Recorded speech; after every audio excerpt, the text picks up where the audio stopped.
14খনত সৰ্বশক্তিয়ে যুঁজিম আপুনি চাই দিয়ক তথাপিও 14খনত সৰ্বশক্তিয়ে যুঁজিম যুঁজৰ মাজত মই আপোনালোকক ক'ম কেইখন জিকিম কেইখন আহিম ৰাজ্যখনৰ মুখ্যমন্ত্ৰীৰ আসনখন এটা অনুষ্ঠান যিখন আসনত গোপীনাথ বৰদলৈ ডাঙৰীয়া বহিছিলে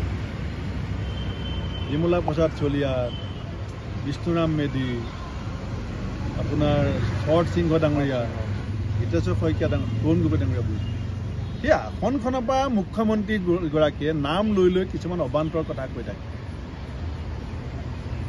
আপুনি সেইকাৰণে তেওঁ মুখ্যমন্ত্ৰীগৰাকীক পৰোক্ষভাৱে এটা প্ৰত্যুত্তৰ দিছে যে আমাৰ পৰিয়ালটো এনেকুৱা আমাৰ বংশটো এনেকুৱা মই মুখ্যমন্ত্ৰী মহোদয়ক আহ্বান জনাইছোঁ আপুনি এটা ষ্টেটমেণ্ট দিয়কচোন যে মই জীৱনত আৰু দল নবদলাওঁ বুলি কালিলৈ CM ভাঙি দিয়ক কংগ্ৰেছৰ দৰ্জাত আহি খটখটাব কালিলৈ চেণ্টাৰত বিজেপি ক্ষমতাৰ পৰা গুচি যাওক CBI দি যিফালে থাকিব সেইফালে গৈ দৰ্জা খটখটাব এইবিলাকতো চোলা বদলোৱাৰ নিচিনা জোতা বদলোৱাৰ নিচিনা দল বদলাই থাকিব পৰা মানুহ আমি যিবিলাকে নবদলাওঁ বুলি কোৱাৰ লগত কিবা এটা আৰু বাক্য লগাই দিছোঁ SC বেণুগোপাল ডাঙৰীয়া হৈছে আমাৰ কংগ্ৰেছ দলৰ সাংগঠনিক সাধাৰণ সম্পাদক গতিকে আমি আজি খাৰ্গে ডাঙৰীয়া দিল্লীত নাই তেখেতক গোটেই বিষয়খিনি অৱগত কৰিবলগীয়া আছিলে আৰু এলায়েন্সৰ সম্পৰ্কতো তেখেতে আমাৰ মতামত জানিব বিচাৰিছিলে আমি মতামত দিছোঁ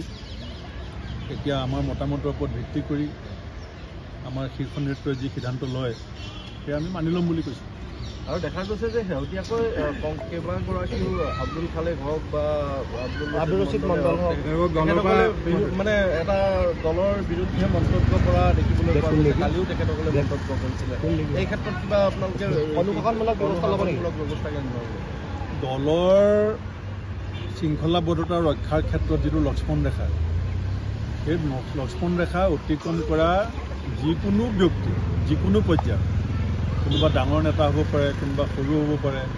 কোনো কাৰণতে তেওঁলোকক ক্ষমা কৰি দিয়া নহয় মানে তেওঁলোকৰ যি মন্তব্য সেই মন্তব্য যিখিনি মন্তব্য আমি প্ৰথমবাৰৰ কাৰণে যিসকলৰ মন্তব্যক লৈ দল সন্তুষ্ট নহয় তেওঁলোকক জনাই দিয়া হৈছে যে এই ধৰণৰ মন্তব্যৰ পৰা অতি শীঘ্ৰে বিৰত থাকিব লাগে আজি মই এই আনুষ্ঠানিকভাৱে এই কথা ঘোষণা কৰিছোঁ যে দলৰ শৃংখলা ৰক্ষাৰ স্বাৰ্থত বহু লক্ষ্মণ বৰ্জন হ'ব পাৰে আমাৰ কংগ্ৰেছ দলৰ ইতিহাস বহুতে নাজানে 83 চনৰ পৰা 89 চনৰ ভিতৰত প্ৰায় 800 কংগ্ৰেছৰ নেতা কৰ্মীক হত্যা কৰা হৈছিল ক্ষেত্ৰত দলে আপোচ নকৰে মই সকলোকে আহ্বান জনাইছোঁ টানি আহ্বান জনাইছোঁ যে লক্ষ্মণ ৰেখা অতিক্ৰম কৰাৰ পাছত দলীয় শৃংখলাৰ স্বাৰ্থত আপোনাৰ বিৰুদ্ধে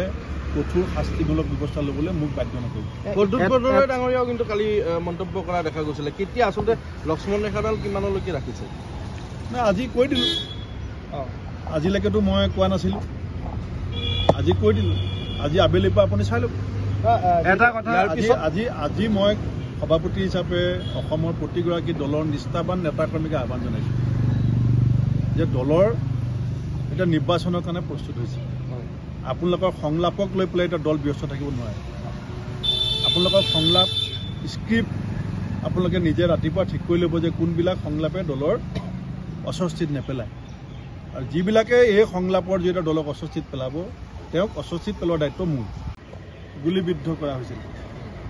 তাৰ পাছত 91 চনত আমি ক্ষমতালৈ ঘূৰি আহিছিলোঁ আজি মই আপোনালোকক কৈ থৈ গ'লোঁ এই লোকসভা নিৰ্বাচনত আমি বিজেপিয়ে যি চিঞৰবাখৰ কৰি আছে আমি সেই চিঞৰবাখৰ নকৰিব পাৰোঁ কিন্তু আমি বিজেপিৰ যিটো ভোট টোটেল ভোট হ'ব তাতকৈ আমি বেছি ভোট পাবলৈ গৈ আছোঁ টোটেল যিটো বিজেপিয়ে ভোট পাব তাতকৈ আমি এটা হ'লেও বেছি ভোট পাবলৈ গৈ আছোঁ সেইটো অসমৰ ৰাইজে সিদ্ধান্ত লৈছে ইতিমধ্যে